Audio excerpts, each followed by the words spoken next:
with Jen. I actually do have a guest on my pod today, but I'm recording an introduction to this podcast. It's part of my 3-part series of the Autism at Work program at SAP. And my guest today is Charles, who is an adult on the spectrum who was willing to be part of this podcast, which I find to be very, very brave. And I promised him that I wouldn't release it unless he was happy with it and that I would have his permission to. And he listened to it, and he had some concerns and things that he wanted me to fix. And I wanted to make everyone aware that it was very brave for him to be on this podcast. And yes, he is nervous in the beginning, and then he hits his stride. And I think anyone who is being recorded for the world to hear deserves the right to be nervous. So, respect that and understand that and think about how you would feel if you were in that situation. He's worried that he says too much, which we all do. I say just like I did right now. And sometimes maybe he didn't directly answer a question, which is super common. And I think that we have to realize that a lot of people on the spectrum want to be perfect. They pay a lot of attention to detail. And for me, I wanted this podcast to be realistic and reflect what it's like to work with someone on the spectrum, because SAP does that very, very, very well. So keep all of this in mind when you are listening. No one likes to hear themselves talk. And I thought Charles did a wonderful job. I'm so grateful that he's on this podcast. And he also felt bad that he didn't thank me on the pod for having him on it, but he wrote me personally afterwards to thank me. And so, Charles, you're welcome. This is Jen. Hey, friends. Welcome to Whoop with Jen. So glad to have you back, and I appreciate all of you for continuing to listen to me and my crazy stories. I am doing another guest interview today, and I have been working on this one for a while, and I'm super excited about it because I'm back at SAP, and this is part of a series about their Autism at Work program. And so today I am fortunate enough to be able to talk with Charles, who is part of the Autism at Work program as an employee and receiving the benefit of the programming that they offer. And I'm so thankful that you agreed to do this, because I know this is probably something that you would typically seek out on your own, but welcome, Charles. Thanks. So, Charles, why don't you just share a little bit about yourself, where you're from, how long you've been with SAP? From Philadelphia. I've been with SAP now for 5 years. Actually, got my 5th anniversary on May 20th. Oh, congratulations. Thank you. That's awesome. And you recently relocated too. About a little over 2 years ago. 2 years ago. So, how old are you now? 36-ish. 36-ish. I won't check your birth certificate. And how old are you? Do you remember when you were diagnosed on the spectrum? 18. 18. That's late. Yes. I was diagnosed with ADD at the age of 3 or 4. Mm-hmm. They knew something else was wrong with me, but they didn't know what. Sure. And what was it like to get that diagnosis? Was it an answer? Actually, it was. The person was very familiar with people with Asperger's, and it was within the first meeting of this new doctor that I went to, and it was like, awesome, you kind of get me type thing. Yeah, right? I mean, I just think it's nice to, have a action plan, because there are so many things that you can do to help people on the spectrum. I mean, I see what the services my daughter did not get before she got the autism diagnosis. And then once she got that diagnosis, we finally got lined up with the appropriate interventions. And she was, I think, 11 or 12. That's good. They have, the ones in Philly are not as nice as ones here. The ones here are exceptional. Well, have done a couple interviews with the lady who was the head of the Autism Society of Greater Phoenix, and she's very well versed in what's available in Phoenix. And she said that Arizona is probably one of the most autism friendly states with SARC and all the AZA United and all the insurance covering the therapy. We're lucky. Yes, I could definitely say it's a lot nicer and more friendly than where I'm from. Well, that's good. Then you found the right place. And I think you're a little nervous to do this. This is not something that is probably in your wheelhouse, but I think it's important to share your story and talk about all the successes that you've had. I was here at the Autism at Work event, I think it was a month or so ago, and you were on a panel along with other people. And one of the things you mentioned was what you thought your career would have been like if they didn't have that Autism at Work program here at SAP. Can you elaborate on that? I don't remember exactly what I said during that event, but I think I'd still be stuck in the, what do you call it, like dead-end jobs. I worked in retail for most of my life, and there wasn't a lot of hope. And from what I understand from statistics, there's a very high percentage of the autism community are either underemployed or unemployed. And I think I was always underemployed for, I would say, if you would call it a career prior to SAP, just in retail companies. And I think that would just continue if SAP didn't, or for somebody else at least, didn't have some kind of program like this. Can you give an example of what type of function you were performing in retail? Most clerks, or cashier type jobs. I think for one or two of them, it might have been like more of a clerk, and I did Easy Tech and Staples.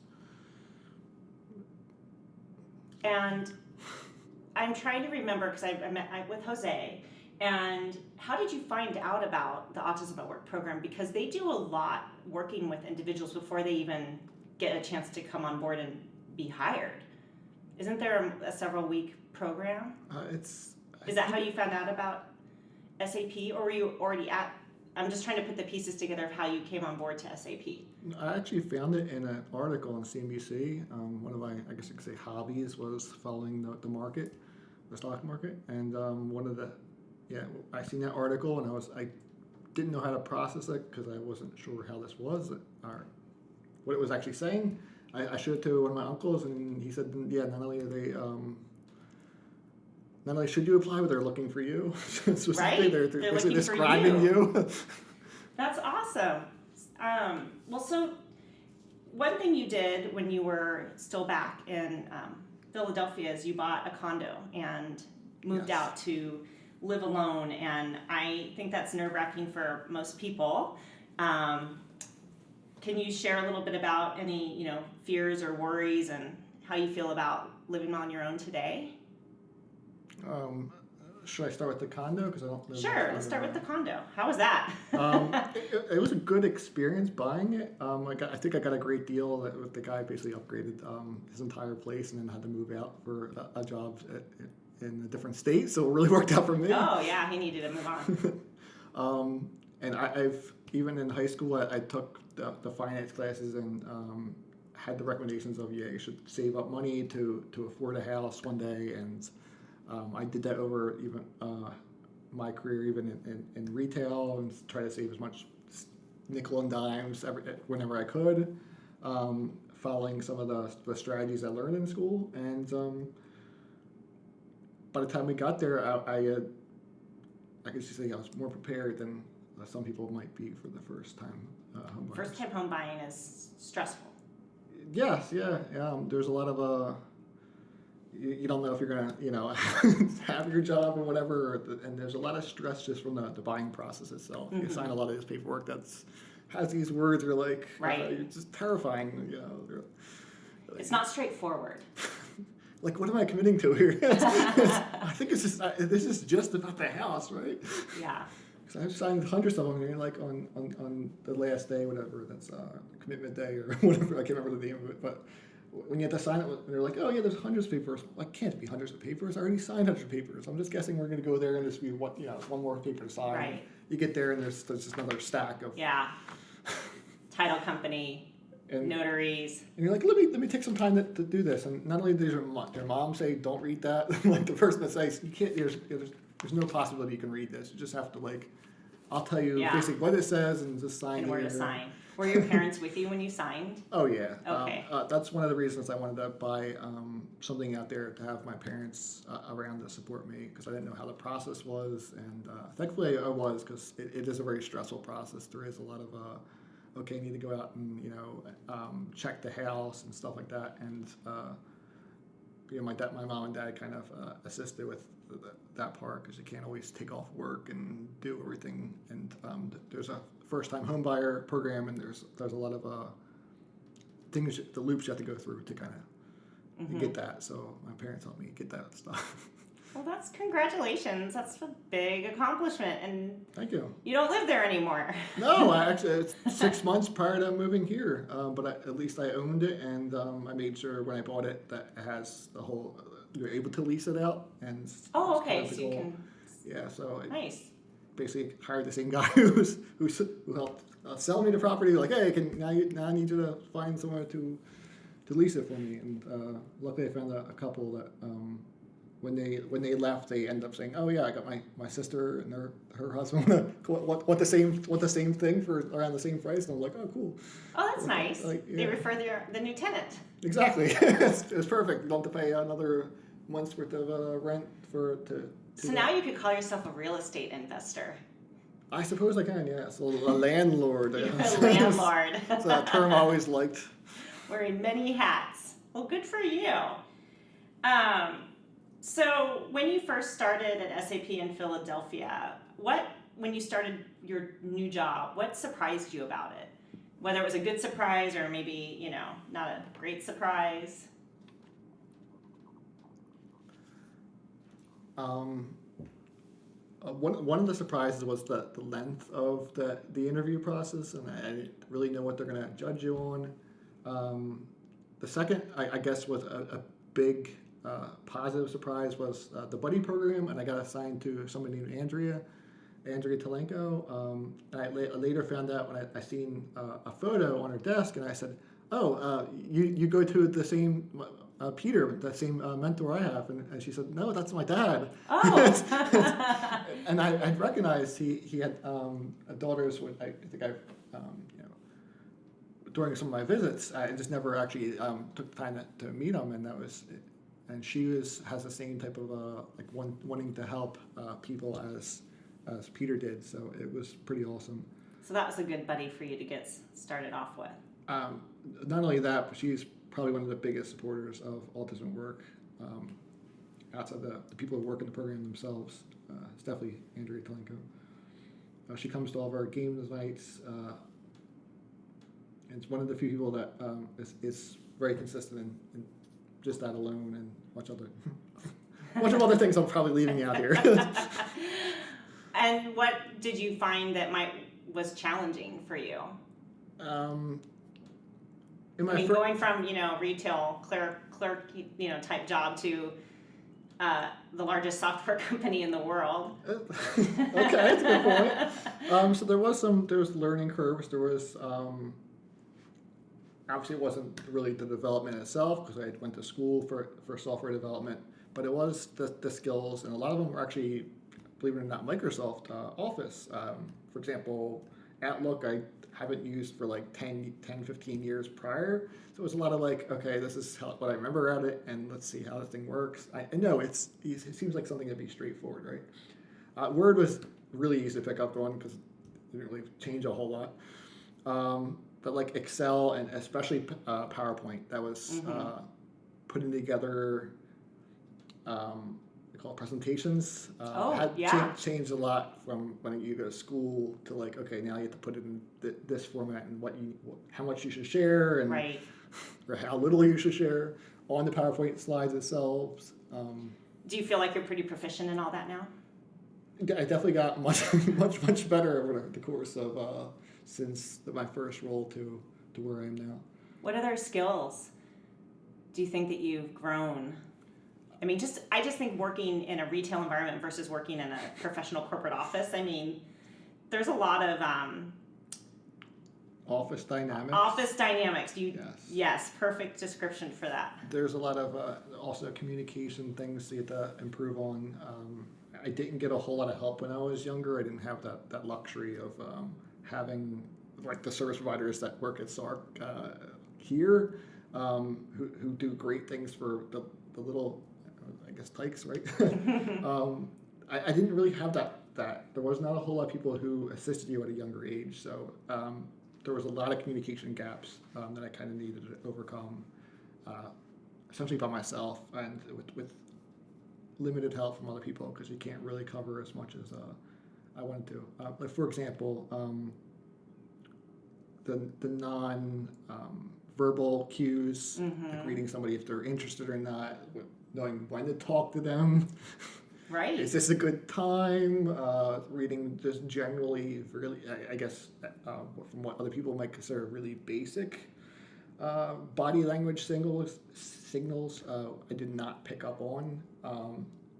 Also, for difficult conversations, and had a lot of me and from my perspective, a lot of people on the spectrum seem to be very direct. So some things that are, let's say, a topic like, hey, I need you to kind of do this, or can you might have forgot to do this. Can you check it out? Type difficult conversations, as I would call them. They are hard to overcome.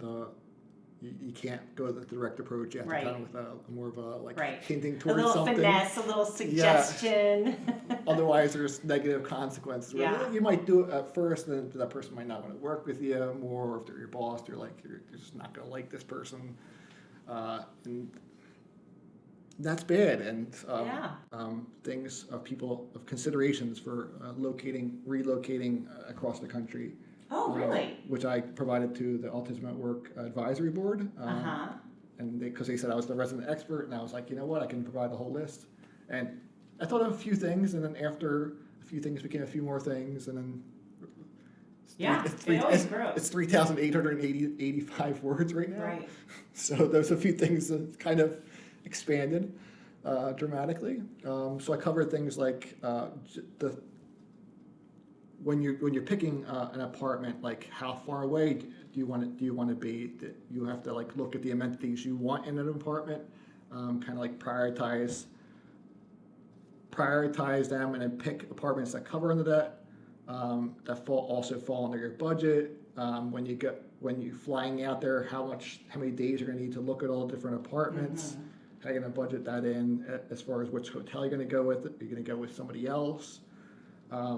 Then let's say after you pick it, after you go visit it, when you're finally ready to move in, for example, you want to buy a plane ticket when the leasing office is open so you can get your keys on the move-in day, because if you go beforehand, you're going to be paying for more hotel stays before you can even get your apartment. Then after you get your apartment, kind of like a shopping list of things you're going to want the first time. Let's say you make a supply run. Right. And then you realize there's some stuff on there that you're going to want in your apartment, but you can only get so much on your first run. So then I put in there a little optional list of like things you're going to want for maybe the next run. So just so you have everything you're going to need to basically live there. And there's a lot of considerations like if you're moving, can you bring stuff? Can you store things at your current location? Like, can you store things in Philadelphia? Like, if you can't store things in your parents' house, where you try to store stuff in your condo, and then the person that's leasing it says, hey, I want that storage spot. You're going to realize you're going to throw all that stuff away. And then when parents are like, hey, I don't know what's in there. I forgot what was in there. And my dad's like, you have two choices, right? You can fly out there and see what's in there. But I'm telling you it's just junk, or you can just throw it all away. You make that determination. Is it worth the plane ticket to fly out here? Right. Like, if the stuff's worth less than the plane ticket. ticket. A lot of moving parts and pieces. You're throwing away stuff that could be, you could have a few sentimental things in there, so you could lose a lot of sentimental things. And if you can't throw away, so you say you bought all that stuff for furniture, you're throwing all that away. You can't keep your mattress. So if you're one of those sentimental people like I was, almost a hoarder, you have to kind of lose that mentality and pretty fast if you accept a job offer across country. And you're going to have to buy a lot of that stuff again and really kind of pick which sentimental things you thought you weren't, and just kind of eliminate that to like, okay, I want my yearbook from my high school, and Right. like just like the bare minimum things, and you have to decide like how to get your stuff over there. Do you want to ship it to yourself, and you're not over there? So if you don't know anybody else here, you have to call the leasing office and say, hey, can you store things? How big and for how long? Oh my goodness. And then plan out like, okay, we're gonna go to like UPS. It's gonna cost this much. We're gonna ship it. This box is gonna come this week. This box is gonna come a week from now. You have to plan your like when you're gonna send your clothes. Let's say if you have a car and you want to move cross country, you have to make, there's a whole other section for that where you're like, you decide, okay, do you want to drive this on a road trip? Do you know what will happen if, the car breaks down? Do you know what to do if you get in an accident on this road trip? Okay, maybe it makes you uncomfortable. So if you bring a friend, great. But what if you make it successfully? How's that friend going to get back? Are you paying for their plane ticket back? You could pay for somebody to drive your car out here. You could pay, or then you're going to have still 2,000 miles plus added to your car, which makes your car less valuable. You can have it towed out here. That's going to cost even more. Or you can say, oh, I don't want to decide right now. I'll decide later. And then you're paying for insurance for a whole, let's say, a whole year. Right. And your car goes down in value and nobody's using your car. So you're just paying for your car to lose value. So how long did it take you to get settled in your new place? Which is really close to the office, right? Yeah, I decided on a place that's essentially a walking distance. So about nice. a quarter mile away. You can see it from where we're sitting. From where we're sitting. Almost. I think we're Past the construction. well, no, it's actually this way. It's left, but we're just not in the right angle. But you can basically see it from this building here.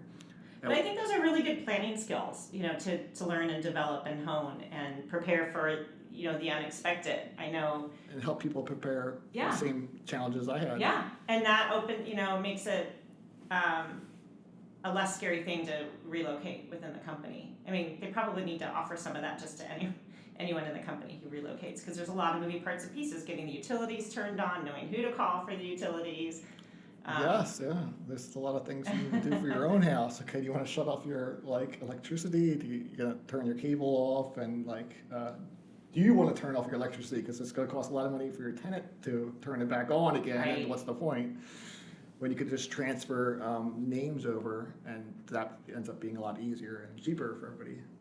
So there's a lot of decisions that kind of go into it. So Well, I think it's great that you took what you learned and wrote it down so that it could benefit someone else. That's awesome. Good for you. It turns out what can help people with the spectrum can also help anybody. Absolutely. Absolutely. So I wanted to just kind of wrap up with another question about, what challenges that you are encountering today in your current role. Maybe you're not. Still the communication problems that I'm still learning and mastering slowly as time goes on.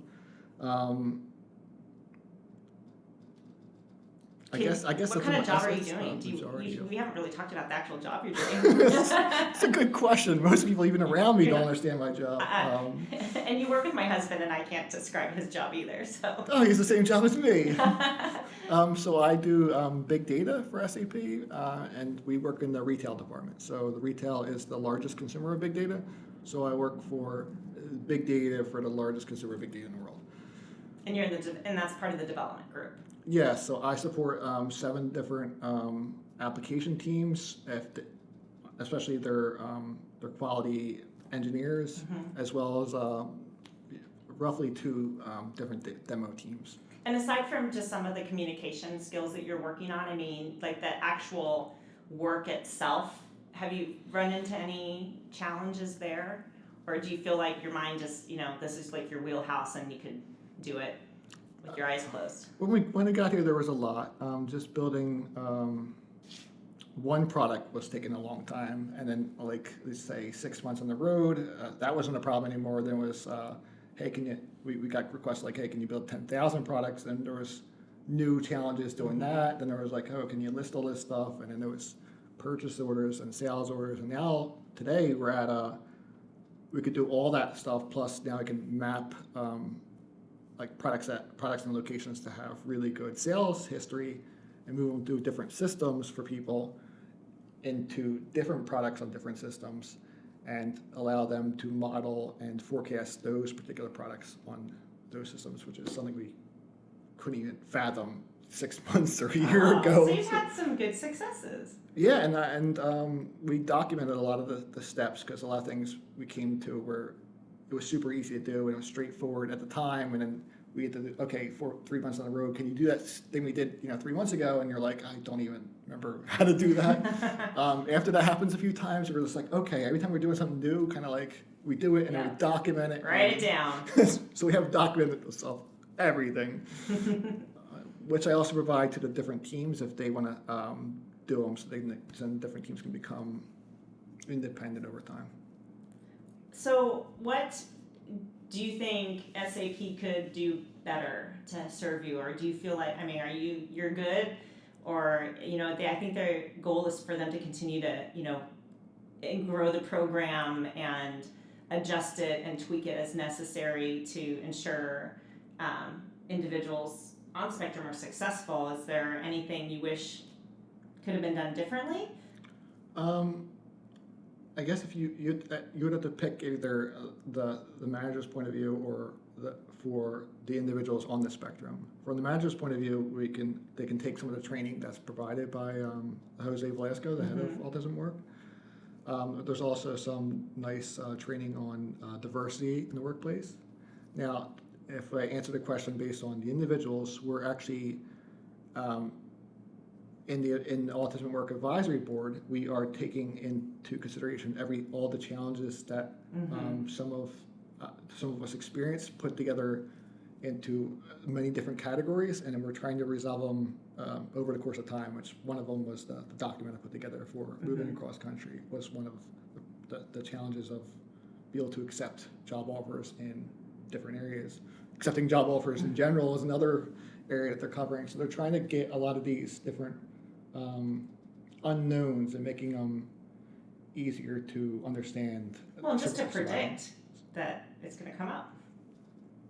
To make it more, to make more options available. Like, okay, I like this role, but I want to move on, or maybe just surviving the workplace, like the challenges I had when we first got here, to try and get them more generalized so that they can support more people on the spectrum easier than giving a job coach for every single person. Right. Handling every single problem as it comes up. We can kind of have documentation for basically everything. So essentially, we're kind of doing what I do for this job, where we document each of our processes.